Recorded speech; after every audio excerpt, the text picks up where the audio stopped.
The hum of the fluorescent lights in the grocery store had become a familiar backdrop to Clara's routine. Every Thursday, without fail, she walked the same aisles, collected the same items, and exchanged the same polite smiles with the cashier. It was a rhythm she had perfected over years of solitude, a quiet existence carved out of necessity, not choice. Widowed in her early 40s, with her children grown and scattered, she had grown used to her own company. The days blended together, her world small and predictable. She paused in the produce section, carefully selecting a ripe avocado, when a voice interrupted her thoughts. "Excuse me, do you know how to tell if these are ripe?" Startled, she looked up to see a young man, perhaps in his late 20s, holding an avocado in one hand and a sheepish smile on his face. His eyes were warm, framed by a youthful energy that caught her off guard. Clara blinked, caught between the mundanity of the moment and the sudden awareness of his presence. Well," she began, holding up her own avocado. "You want it to be firm but with a slight give when you press it. Like this." He mimicked her movements, his fingers pressing gently against the fruit. "Like this?" "Yes, exactly," she replied, her voice steadier now. "Thanks," he said, flashing her a grin that felt like sunlight breaking through a clouded sky. "You've saved me from yet another avocado disaster." She chuckled softly, a sound she hadn't heard from herself in a long time. "Happy to help." Their exchange was brief, just a few sentences traded over produce, but as Clara continued down the aisle, she found herself smiling. There had been something about him, something refreshing, something alive. It wasn't just his looks, though she couldn't ignore the easy charm of his features. It was the way he carried himself, the kindness in his tone. Later, as she unpacked her groceries in her quiet kitchen, the encounter lingered in her mind. It was strange how something so simple could feel like a ripple in her still waters. For the first time in years, the thought of next Thursday's grocery run didn't feel routine. It felt like a possibility. The following Thursday, Clara found herself lingering longer than usual in the produce section. She told herself she was being ridiculous, that their brief encounter meant nothing, but the faint hope of seeing him again was enough to keep her glancing toward the entrance. When he appeared, his presence felt like a spark in the otherwise dull afternoon. This time he caught her eye and approached with the same easy smile. "Hey, avocado expert," he greeted, holding up a bag of oranges. "What do you think? Do these look decent?" Clara laughed, a sound that felt foreign but welcome. "They look fine, but if you're asking me, I might have to start charging for my expertise." He grinned.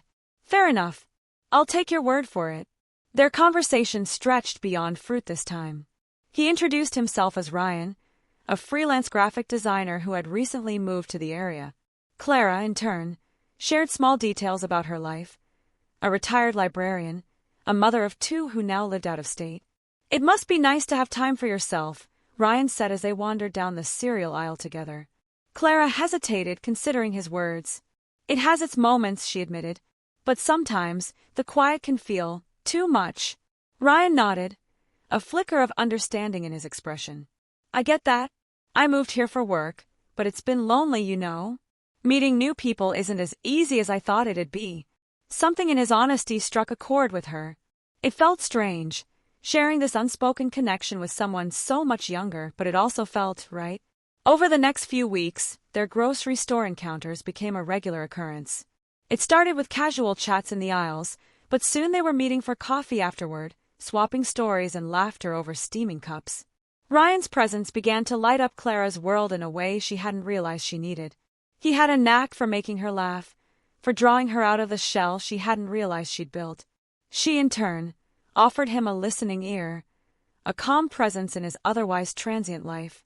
One afternoon, as they sat at a corner cafe, Ryan leaned back in his chair, a thoughtful look on his face. "You know," he said, "I don't think I've laughed this much in years." Clara felt her cheeks warm. "Neither have I." It was true. For the first time in what felt like forever, her days had color, her routines a spark of joy. And it was all because of him. Clara wasn't sure when her feelings began to shift. One moment, Ryan was a charming young man whose company she enjoyed, a friend who had breathed life into her routine. But now, his presence carried a weight she couldn't ignore. It was a Saturday afternoon when it hit her. They were walking through the park after coffee, a crisp autumn breeze swirling leaves around their feet. Ryan was animated, recounting a childhood story about him and his sister climbing trees and getting caught by their furious grandmother. His laughter was infectious, and Clara found herself watching him, her own smile fading as something deeper stirred within her. The curve of his lips, the way his eyes crinkled when he laughed, it wasn't just his youth or vitality that captivated her. It was him, his kindness, his humor, his ability to make her feel seen in a way she hadn't in years. The realization hit her like a thunderclap. She stopped walking, and Ryan turned, his expression curious. "Clara, you okay?" "Fine," she managed, forcing a smile. "Just a little dizzy." He reached out instinctively, his hand brushing her arm. The warmth of his touch lingered long after he pulled away, and Clara's heart raced in a way she hadn't felt in decades. That night, alone in her quiet home, she sat by the window with a cup of tea, staring at the empty street outside. Her thoughts were a whirlwind. "This is absurd," she told herself. "He's young enough to be my son." But the truth was undeniable. She cared for him, more than she should, more than she dared to admit aloud. Her mind replayed their moments together. The way he looked at her when she spoke, the way he made her laugh with his ridiculous impressions, the comfort of his presence. It wasn't just friendship anymore. The next day, Clara avoided the grocery store, unsure of how to face him. She told herself it was for the best, that her feelings would pass if she kept her distance. But her resolve crumbled when Ryan called her that evening, his voice cheerful and warm. "Hey, haven't seen you around. Everything okay?" The genuine concern in his tone tugged at her heart. "I've been busy," she lied, the words tasting bitter on her tongue. "Well, I hope you're not too busy for coffee tomorrow." "My treat," he offered, his voice light but hopeful. Her heart warred with her mind, but in the end, she couldn't resist. "Sure. Tomorrow it is." As she hung up, Clara realized she was stepping onto uncertain ground. But a small part of her, a part she hadn't felt in years, was excited to see where it might lead. Clara spent the morning of their coffee meeting staring at her reflection in the bathroom mirror. The woman who looked back at her was still the Clara she'd always been, yet now she scrutinized every line and crease with a sharpness that stung. She wore her age proudly most days, seeing her wrinkles as badges of survival and wisdom. But today insecurity gnawed at her. Would he notice the faint crow's feet, the gray strands she had missed in her hair? "Stop it," she scolded herself aloud. "He's not thinking about you like that." And wasn't that the root of her turmoil? She was a woman in her 50s and Ryan, handsome, kind Ryan, was in his 30s. Whatever bond they shared couldn't possibly mean the same to him. But the way he looked at her sometimes. No, she couldn't let herself believe in those fleeting glances. When she arrived at the cafe, he was already there, waving at her with that easy grin that made her chest tighten. "Hey, Clara," he greeted, pulling out her chair. The small gesture caught her off guard. Men her age rarely did such things anymore. "Hi, Ryan," she said, forcing her voice to stay steady as she sat. Their conversation flowed effortlessly as always. They laughed about the overly chipper barista and shared stories of family holiday mishaps. Yet as Ryan talked about a recent road trip with friends, Clara found herself drifting. She watched the way his hands moved as he spoke, the slight tilt of his head, the excitement in his voice. There was a vibrancy in him she hadn't felt in herself for years, a spark that drew her in like a moth to a flame. "You're quiet today," Ryan said, leaning forward. "Something on your mind?" She froze, her cup halfway to her lips. Did he sense it? Did he know? "Just tired," she lied, setting the cup down carefully. "Long week." He nodded, his expression softening. "You work too hard. You deserve some time to relax." The way he said it made her pulse quicken. Did he mean it as a casual kindness? Or was there something more? The ambiguity gnawed at her. Over the next few days, Clara felt trapped in her own thoughts. She replayed their conversations, dissecting every word, every glance. She wanted to push him away, to sever the connection before it became too much. But she couldn't. She didn't want to lose him. His presence had brought color to a life she hadn't realized had gone gray. Yet every time she allowed herself to dream, to imagine a scenario where he might feel the same, doubt crashed over her like a cold wave. What would people think? What would he think if he knew the truth of her feelings? The weight of those unspoken fears made her restless, her nights sleepless. She was walking a tightrope, teetering between the desire to hold on to what they had and the longing for something more.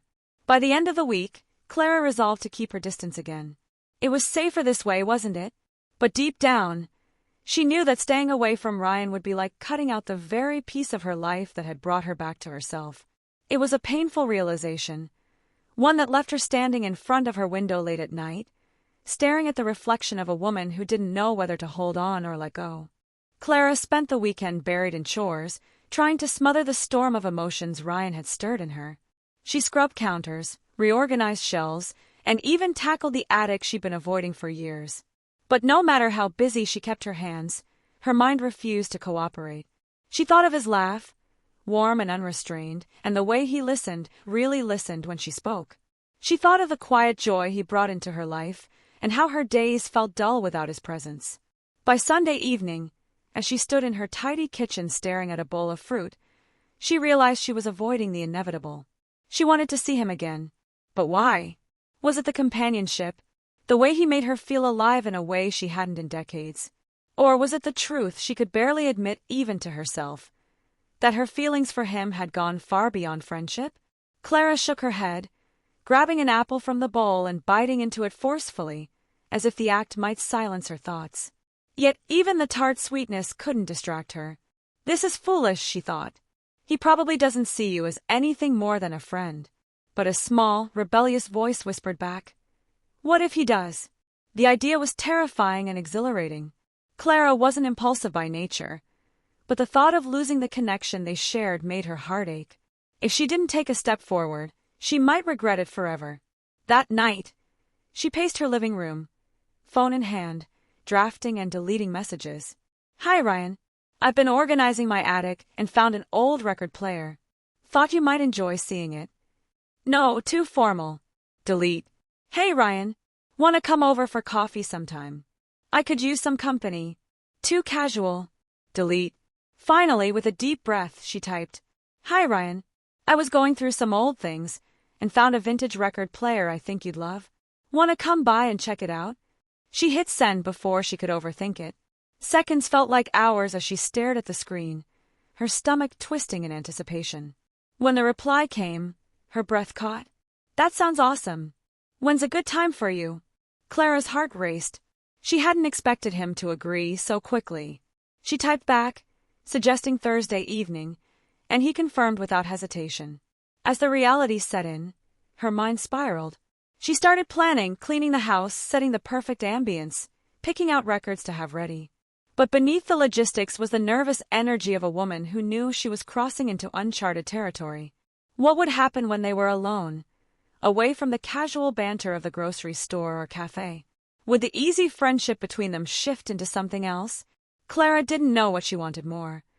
For the evening to pass uneventfully, preserving the safe connection they had, or for it to lead somewhere new and frighteningly wonderful. For now, all she could do was wait and hope. The doorbell rang precisely at 7 p.m. on Thursday evening. Clara's heart skipped in her chest. She stood by the door, her hand hovering over the handle, taking a moment to steady herself. The butterflies had been fluttering in her stomach all day, but now that the moment had arrived, they had turned into something more. She took a deep breath and opened the door. Ryan stood there, wearing a dark blue shirt and jeans, casual but still somehow looking effortlessly put together. His smile, warm and easy, lit up the evening air as he greeted her. "Hey, Clara," he said, his voice as familiar and comforting as it always was. "I hope I'm not too early." "No, perfect timing," Clara replied, trying to sound calm, though her voice had a slight quiver to it. She stepped aside to let him in, feeling a rush of both excitement and apprehension. Ryan walked in, his eyes scanning the room with quiet appreciation. The soft glow of the lamps, the faint scent of lavender from the candles Clara had lit. Everything felt intimate, as if the world outside had paused for a moment, leaving only the two of them in this little pocket of space and time. "Nice place," he commented, giving her a look that was both casual and sincere. "Feels cozy." Clara's heart swelled at the compliment. "Thank you," she said, feeling the heat of a blush creeping up her neck.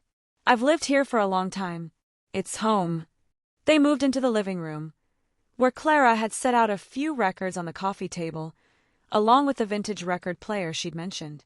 The sight of it brought a smile to Ryan's face, and Clara felt a wave of relief wash over her. "Wow, this thing looks like it's been around for a while," he said, his fingers brushing over the wooden surface. "I bet it has some good stories to tell." Clara smiled. "It's been with me since I was young. My parents gave it to me when I graduated high school." She chuckled softly. "I never thought I'd be showing it off to someone like you." Ryan raised an eyebrow in amusement. "Someone like me?" "Well, you know," she hesitated. "Someone younger. Someone who might have never even seen a record player before." Ryan gave her a playful grin. "I might surprise you." He gently picked up one of the records and placed it on the turntable. As the needle dropped, soft, soulful music filled the room.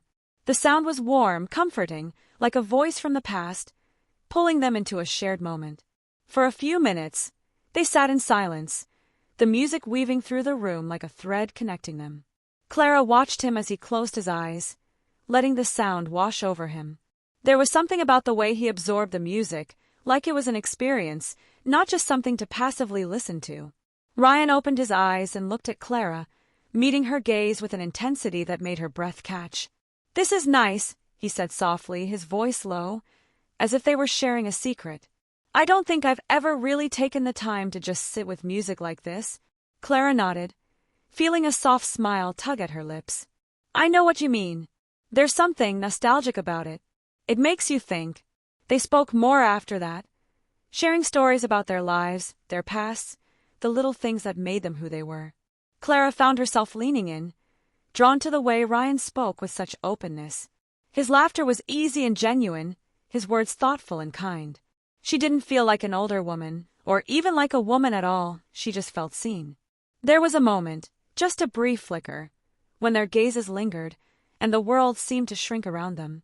The music played on in the background, but in that instant, everything else faded. The air between them crackled with something unspoken, something electric, as if they were standing on the edge of a precipice neither of them had expected to find. Clara's heart raced, and she quickly looked away, suddenly aware of how close they had become. The thoughts she'd been running from flooded her mind again. What if this goes too far? What if it changes everything? But as she stole a glance back at Ryan, she saw that he wasn't pulling away. If anything, his gaze had softened, and his expression was one of quiet understanding. He wasn't pushing her, wasn't rushing anything. He was simply present, in the same way she was. In that moment, Clara felt something shift. It wasn't the overwhelming rush of passion she'd feared. It wasn't something to be scared of. It was a gentle connection, a quiet acknowledgement of the bond that was forming between them. A bond that was as deep and real as the music that surrounded them. The night stretched on, with the comfort of their easy conversation and the quiet rhythm of the turntable spinning in the background. Clara knew this moment would stay with her long after Ryan left. It wasn't just about the record player or the music, it was about them. About two people who had found something unexpected and beautiful in each other's company. And as the evening came to a close, Clara realized that she had stepped over a line that she had never allowed herself to cross before. And yet, for the first time in a long time, she felt right, as though she were exactly where she was supposed to be. Clara sat at her kitchen table the next morning, a cup of coffee cradled between her hands. The soft morning light filtered through the blinds, casting gentle shadows on the walls. She hadn't slept much, her mind swirling with the events of the night before. Ryan's smile, his touch, the way his eyes had looked at her, all of it felt so alive, so real. And yet, there was a lingering question that tugged at her thoughts. What does this mean? She took another sip of her coffee, the warmth of it doing little to calm the whirlwind inside. She was no stranger to love, of course. She had been married once, loved deeply, lost even more deeply. And in the years since, she had accepted her solitude. The idea of starting over with someone new, especially someone so much younger, someone who had his entire life ahead of him, seemed like a fantasy. And yet, she couldn't deny the pull she felt when she was with him. What's wrong with me? She asked herself. I'm 52. I should know better by now. She thought back to all the moments of doubt that had crept in as the night wore on. Her hesitations had been there, lurking beneath the surface, especially as she watched the way Ryan looked at her with a tenderness that felt out of place, like something she couldn't quite grasp. She had worried about what other people might think. What would her friends say? What about her family? But as she sat there now, she realized something she hadn't allowed herself to think before. Why should I care what anyone else thinks? For so long, she had lived for others. The expectations of what was proper, what was acceptable. But last night, as she listened to Ryan's laugh, watched the way his eyes shone with interest and admiration for her, something shifted within her. It was the same sensation she had felt years ago when she first fell in love, when the world outside didn't matter, when it was just her and the person who truly saw her, not just the parts she had allowed others to see. Ryan didn't see her as an older woman, nor did he treat her like she was fragile or something to be pitied. He saw her as Clara, as someone worth getting to know, worth spending time with. And somehow in his gaze, she felt beautiful again. She closed her eyes for a moment, letting the silence of the room wash over her. A strange calm settled in her chest, as if all the doubts she had been holding on to about age, about what others might think, were slowly melting away. She wasn't a woman in her 50s, chasing after something she had lost or forgotten. She was simply someone who had found something unexpected, something worth exploring. She thought of the older couples she had known, those who had spent decades together, their lives intertwined in a way that seemed effortless, as if love itself had carried them through the years. It wasn't always easy, she knew that. There were struggles, sacrifices, moments of doubt, but there was also something deeper that bound them together, something beyond age or appearance or societal expectations. Maybe love didn't have a deadline. Maybe it wasn't something that had an expiration date when you crossed a certain age. Maybe it wasn't about finding someone to grow old with, but someone who made you feel alive no matter how old you were. Clara smiled to herself, the realization warming her heart.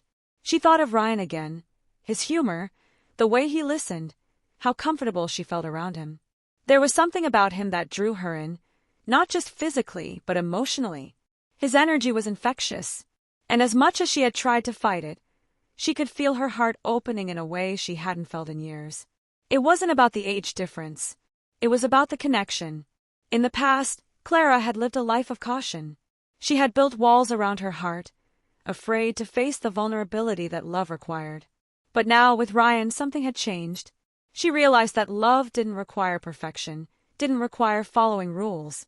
It didn't even matter if it was expected or accepted by others. What mattered was how it made her feel, how it made them both feel. With a quiet determination, Clara set her coffee cup down and stood. She walked over to the window and looked out at the world beyond, her heart beating with a quiet kind of certainty. Love, she had come to understand, was timeless. It was not something that could be confined to age or society's expectations. Love was a force that could break through any barrier, no matter how much time had passed. She wasn't going to hide from it anymore. She wasn't going to let fear rule her heart. For the first time in a long time, Clara felt free. And that, she realized, was the most beautiful thing of all.